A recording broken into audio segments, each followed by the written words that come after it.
안녕하세요, 여러분. 오늘은 성범죄에 관한 법률 이야기를 깊이 있게 다뤄보겠습니다. 성범죄는 법적으로도 사회적으로 매우 민감한 문제이며 관련 법률은 지속적으로 발전하고 있습니다. 이번 영상에서는 성범죄의 종류부터 판례에 따른 판결까지 다양한 사례를 통해 이를 어떻게 법적으로 다루는지 알아보겠습니다. 이 영상은 법적 해석과 사회적 논란을 균형 있게 다루기 위해 노력할 것입니다. 먼저 성범죄의 기본적인 정의와 종류에 대해 알아보겠습니다. 성범죄란 무엇인가? 성범죄는 사람의 의사에 반하는 성적 행위로 신체적, 정신적 피해를 초래할 수 있습니다. 하지만 성범죄는 단순히 성적인 행위로 끝나지 않고 범죄가 발생한 상황에 따라 여러 가지 형태로 나눠질 수 있습니다.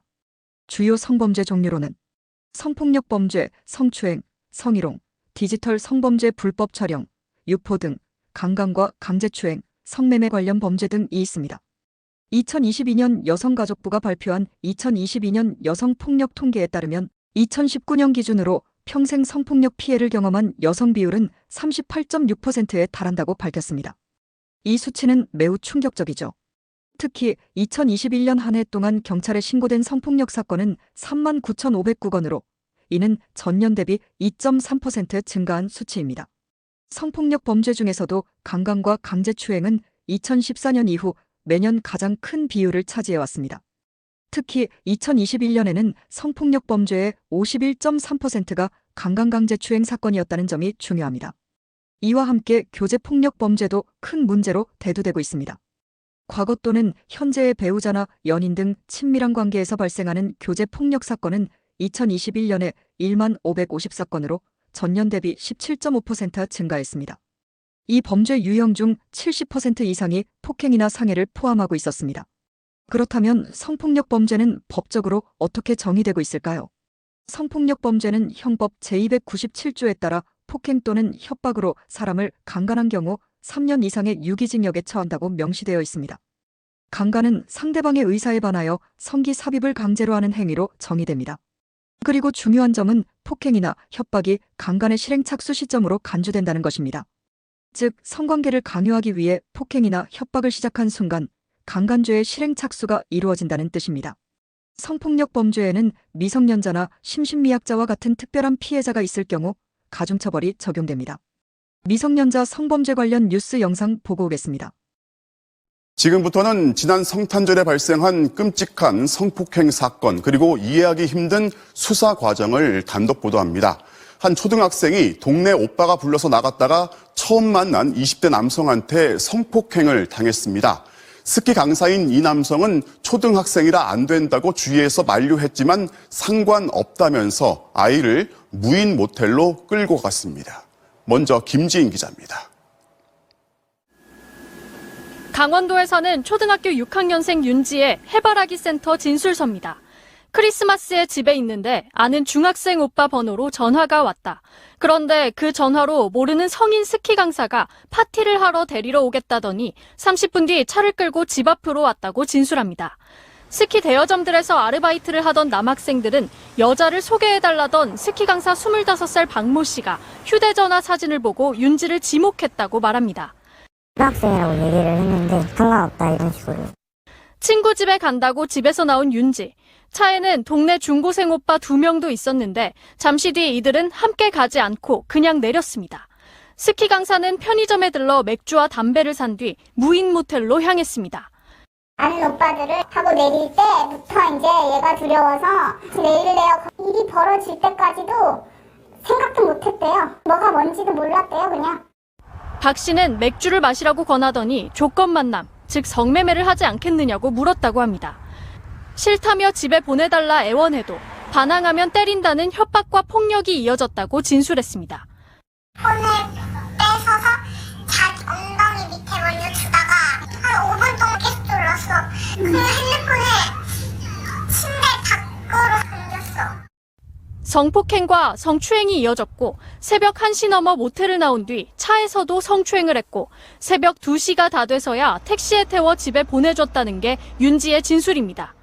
한 10살 차이는 안 나겠어요. 동생이나 친척이나 뭐 요금 나오면은 그거만큼은 계좌로 보내주겠다. 이튿날 윤지가 친한 언니에게 끔찍했던 크리스마스 밤에 대해 털어놓으면서 경찰이 수사에 나섰습니다. 하지만 박 씨는 긴급 체포됐다 그냥 풀려났고 여전히 스키 강사로 일하고 있습니다. 아니, 뭐라고 설명을 드려야 돼요? 저 할 수 있는데? 묻지 의심하시고 변호사 통해서 연락하시라니까.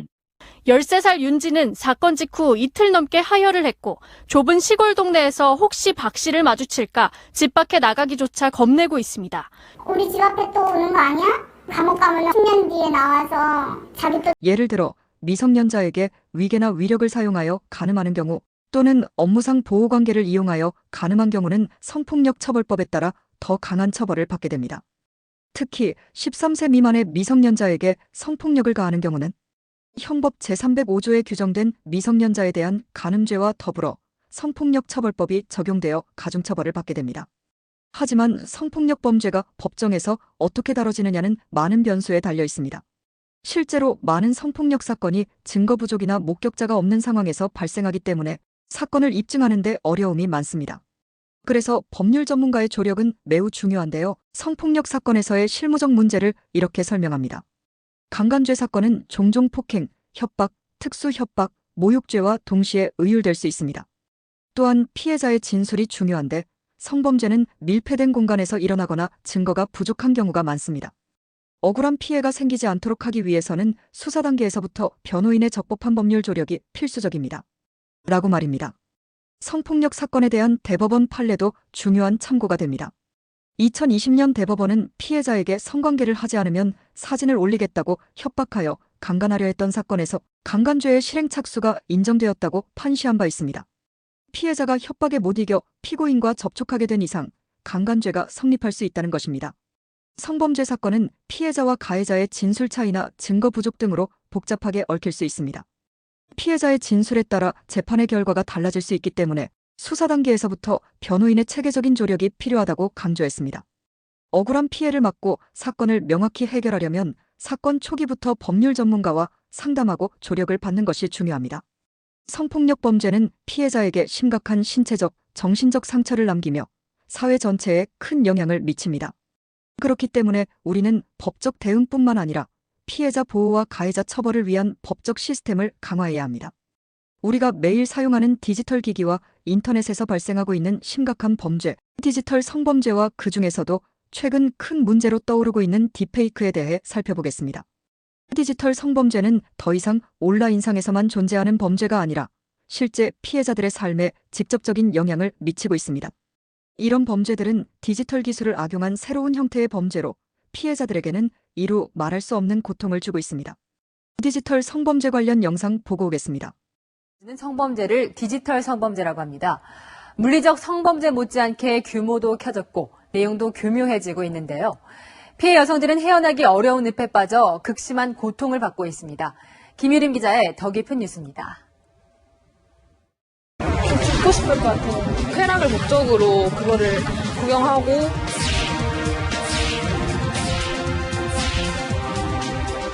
그 영상을 본 수만 명의 남자들이 눈으로 저를 강간한 거예요.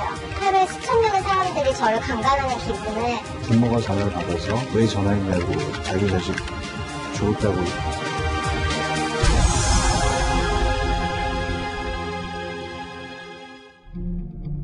자신만만했던 A씨의 삶은 순식간에 파탄났습니다. 가해자는 한때 그녀가 사랑했던 남자친구 노모씨. 무기는 노씨가 강제로 찍은 A씨와의 성관계 영상이었습니다.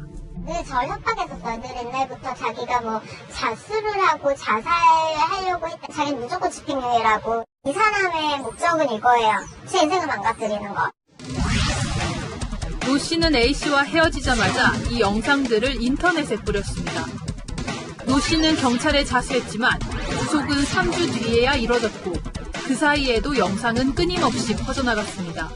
본인이 좀 유포한 영상이 이제 너무 무분별하게 확산되는 게 좀 두려워서 자수를 했다고 그렇게 진술을 하거든요. 왜 즉시 수사가 안 되고 조금 이게 기간이 좀 있었냐고. 형사들 절차라는 게 있잖아요. 수사가 진행이 되는데 저희 나름대로는 되게 신속하게 좀 하고 있는데.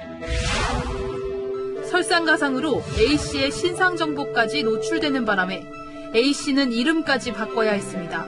정말 피가 거꾸로 쏠려서 제 눈에 핏줄이 터질 만큼 분노하고 제가 가장 행복할 때 내 남편한테 이걸 보낼 수도 있는 거고 5년 동안 얼마나 공부를 해오겠어요. 그 안에서 늘 불안함을 안고 살아야 돼요.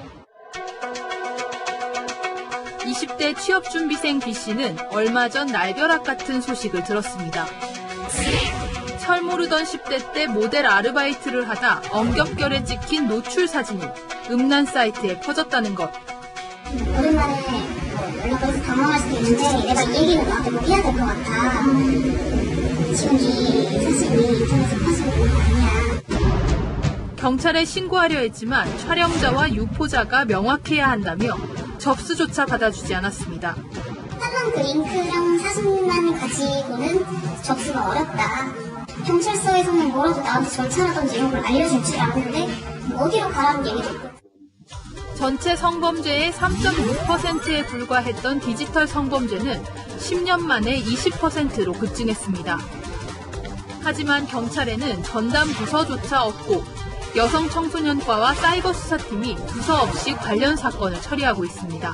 경찰도 그걸 잘 몰라요. 전문적인 사람들이 드물기 때문에 이걸 어떻게 접수해서 어떻게 범인을 잡고 어떻게 IP를 추적을 해서 어떻게 사람을 잡아야 되느냐.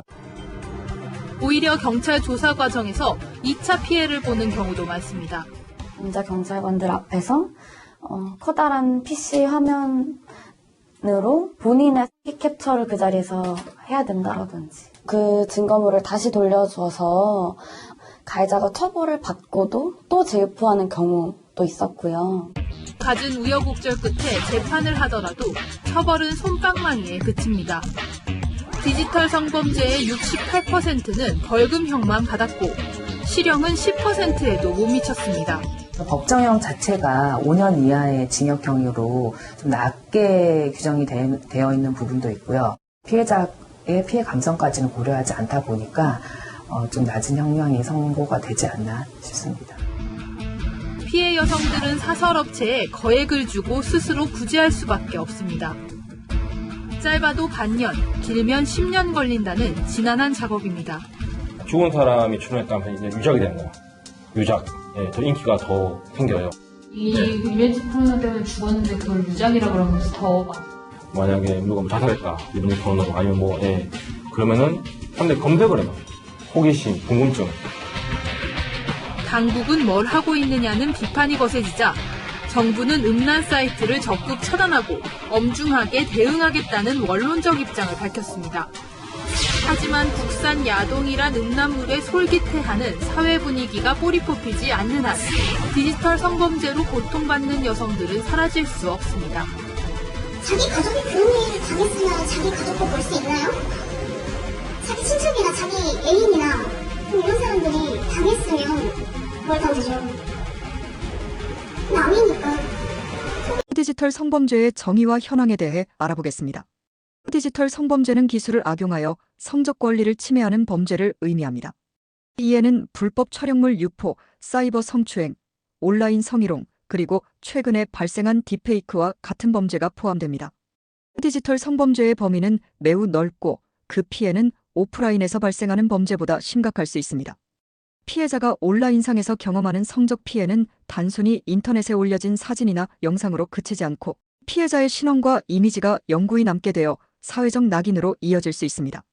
관련된 뉴스 보고 오겠습니다.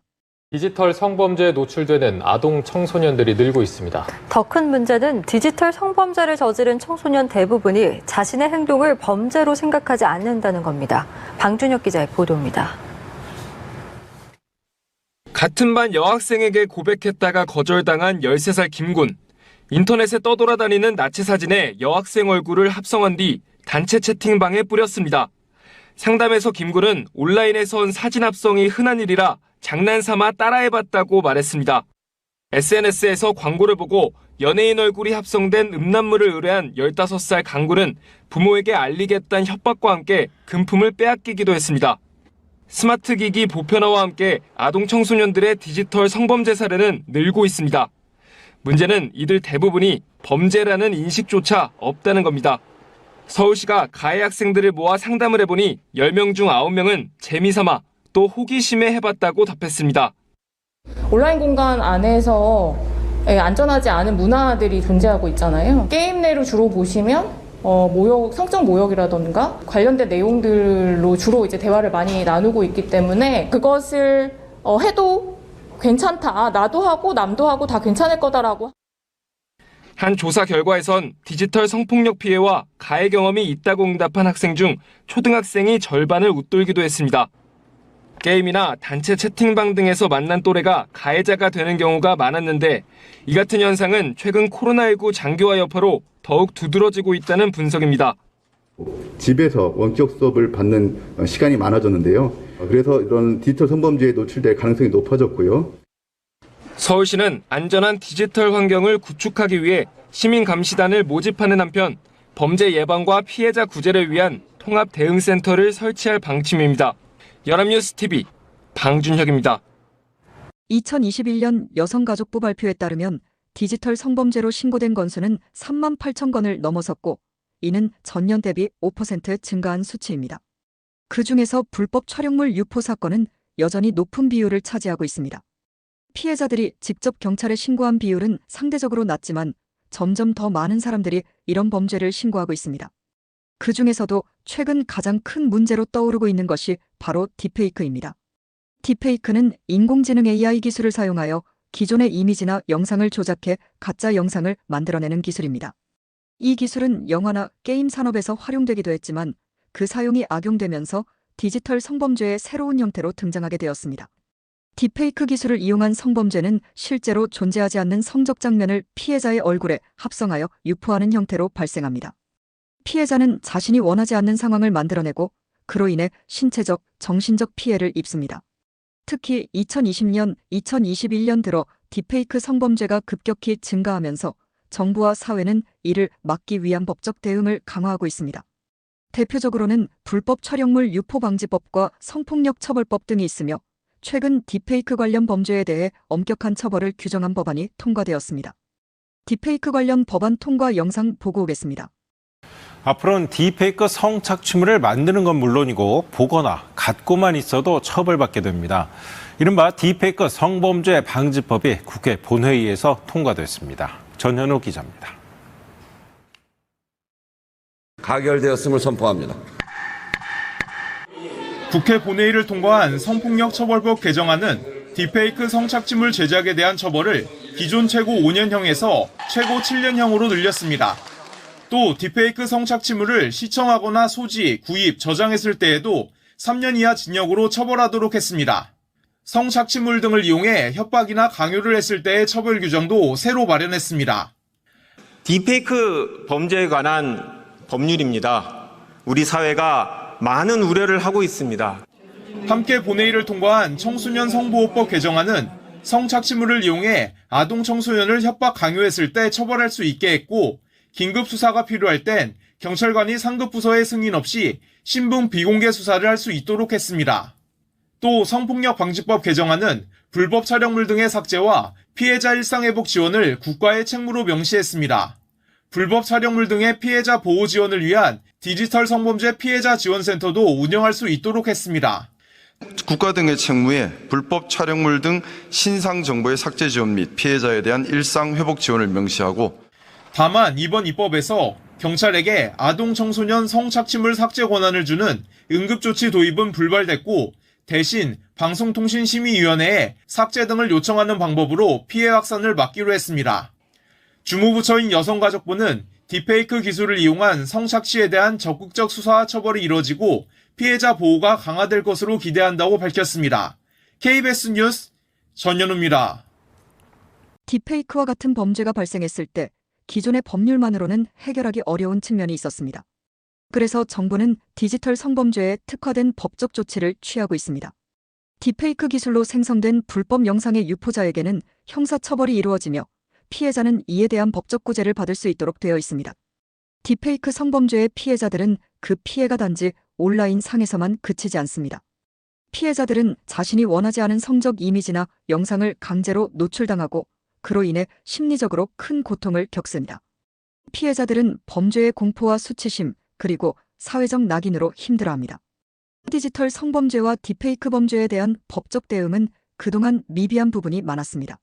그러나 최근 몇 년간 이 문제에 대한 사회적 인식이 급격히 높아지면서 정부와 법원에서는 보다 강력한 대응을 위해 여러 법안을 마련하고 있습니다. 2021년 대한민국은 디지털 성범죄에 대해 범죄자의 처벌을 강화하는 법안을 통과시켰습니다. 특히 딥페이크를 포함한 불법 촬영물 유포와 관련된 범죄에 대해서는 무기징역형까지 선고될 수 있도록 처벌을 강화했습니다.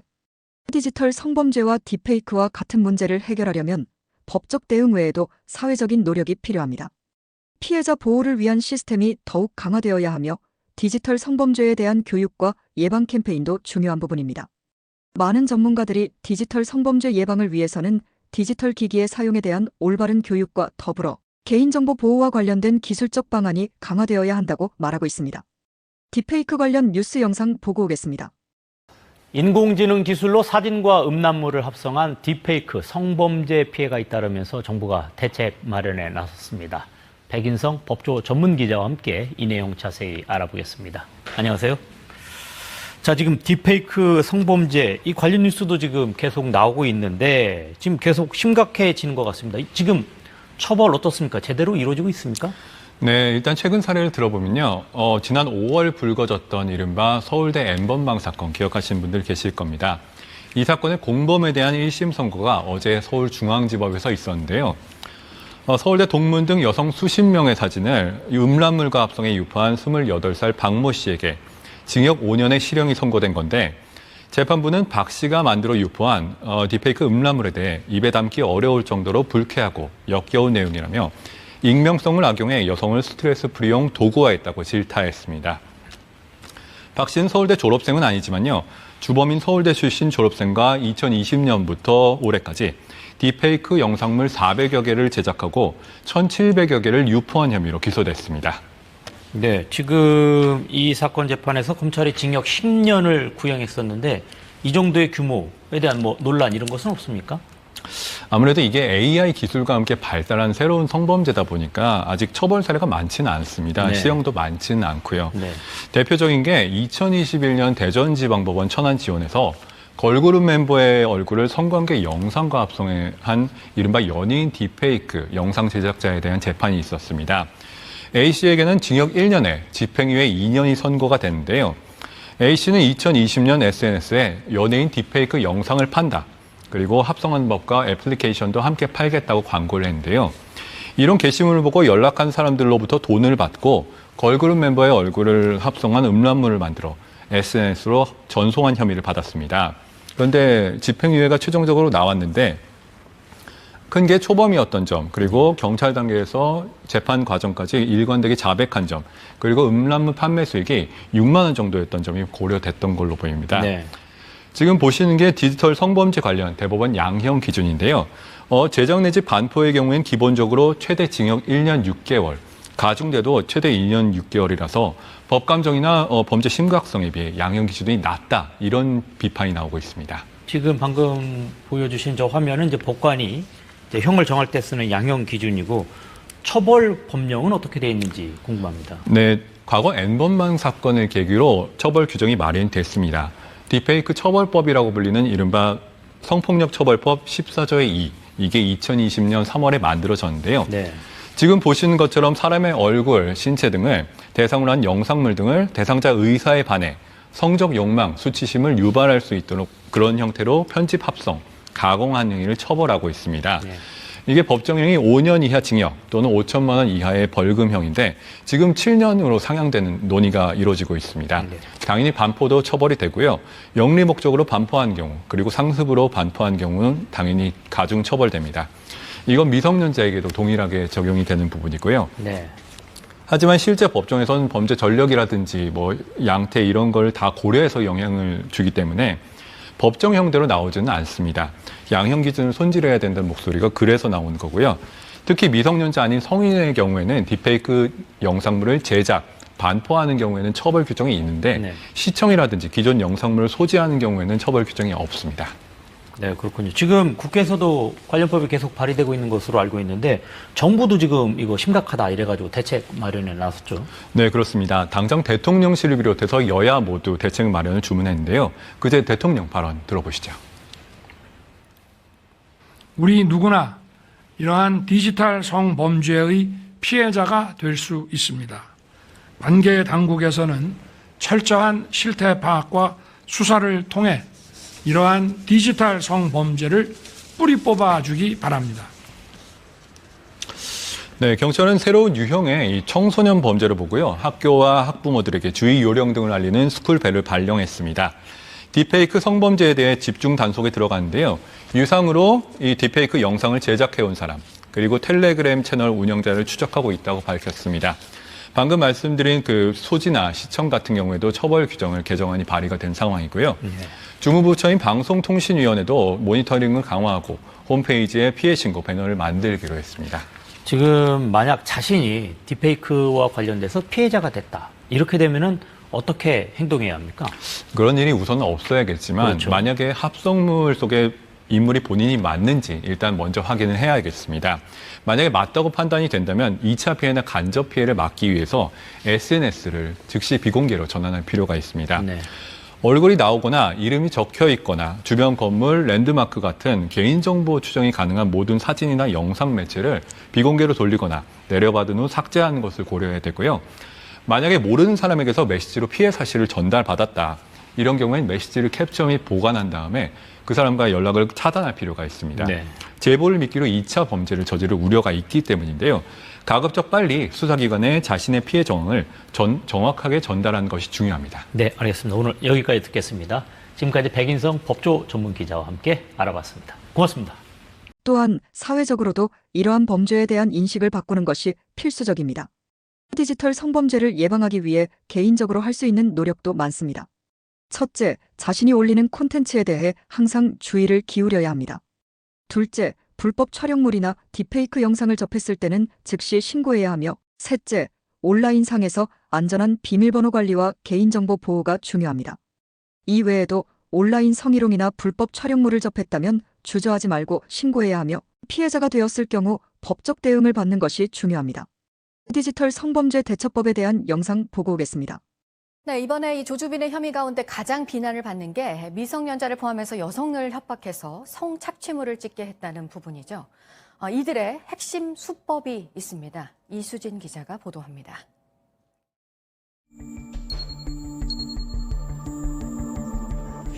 누군지 안다며 신상을 유포하겠다고 협박해올 경우 전문가들은 일단 대화를 멈추라고 조언합니다. 불안한 마음을 이용해 개인정보를 빼내는 게 핵심 수법이기 때문입니다. 만약 상대가 정말 개인정보를 알고 있고 또 이를 토대로 협박을 해온다면 메시지를 읽지 말고 전문 상담기관에 연락해야 합니다. 모르는 사람이 연인처럼 말을 걸어와도 신상 정보를 함부로 말해선 안 됩니다. 그루밍 과정에서 가해자가 자신에게 전화를 걸라고 하거나 사는 지역과 학교, 또 다니는 학원을 물어봐도 대답해선 안 됩니다. 정보가 모이면 피해자가 특정될 수 있기 때문입니다. 개인에겐 도움을 요청하지 말아야 합니다. 변호사나 경찰을 사칭해서 개인정보를 빼내려는 미끼일 수 있기 때문입니다. 도움은 공인된 상담기관에 받아야 합니다. 수사에 필요하다며 아이디 비밀번호를 물어와도 응해선 안 됩니다. 신상 정보를 이야기할 경우 더 집요한 협박에 시달릴 수 있습니다. 또 만약 아이가 디지털 성범죄에 노출됐다면 피해자인 아이를 질책해선 안 됩니다. 이거는 우리 아이가 잘못했다고 생각하지 말고 그리고 감추지 마세요. 아이들이 숨을 일이 아니에요. 아이들이 숨으면 성범죄자들이 안전하게 된다는 걸 명심하시고. JTBC 이수진입니다. 오늘 우리가 다룬 디지털 성범죄와 딥페이크 문제는 단순히 기술의 발전이 가져온 부작용이 아닙니다. 이는 우리 사회가 해결해야 할 중요한 사회적 문제입니다. 우리는 법적 대응을 통해 범죄자를 처벌하는 것뿐만 아니라 피해자들을 보호하고 예방할 수 있는 사회적 시스템을 구축해야 합니다. 디지털 성범죄와 딥페이크는 더 이상 과거의 이야기가 아닙니다. 그것은 지금 이 순간에도 우리 주변에서 벌어지고 있는 일입니다. 여러분도 이 문제에 대해 더 많은 관심을 가지고 주의를 기울여 주시기 바랍니다. 성범죄를 당했을 때 빠르게 신고할 수 있는 연락처는 매우 중요합니다. 주요 성범죄 관련 신고 연락처를 안내드립니다. 경찰 신고 112 긴급 신고 성범죄를 당했을 경우 즉시 경찰에 신고하여 피해를 최소화할 수 있습니다. 여성 긴급 지원 전화 1366 여성폭력 피해자 지원 여성 피해자가 긴급 상황에 처했을 때 1366을 통해 도움을 받을 수 있습니다. 전국 어디에서나 이용 가능합니다. 성폭력 상담소 및 피해자 지원 1577-4194 성폭력 피해자 상담 및 지원 성폭력 피해자를 위한 전문 상담 및 지원 서비스를 제공합니다. 디지털 성범죄 신고 1377 사이버 성범죄 신고 불법 촬영, 성착취물, 딥페이크 등 디지털 성범죄에 대한 신고를 할 수 있습니다. 여성가족부 성폭력 피해자 지원센터 02-500-3181 여성폭력 피해자 지원 여성가족부는 성폭력 피해자에게 다양한 법적, 심리적 지원을 제공하고 있습니다. 법률 상담 및 지원 132 법률 상담 법적인 도움을 받을 수 있는 전화 서비스입니다. 법률적 조언을 통해 사건에 대한 대응 방법을 상담할 수 있습니다. 성범죄 피해자들이 더 이상 피해를 입지 않도록 여러분도 언제든지 도움을 받을 수 있다는 사실을 잊지 마세요. 영상 마무리하겠습니다. 구독과 좋아요 부탁드립니다. 감사합니다.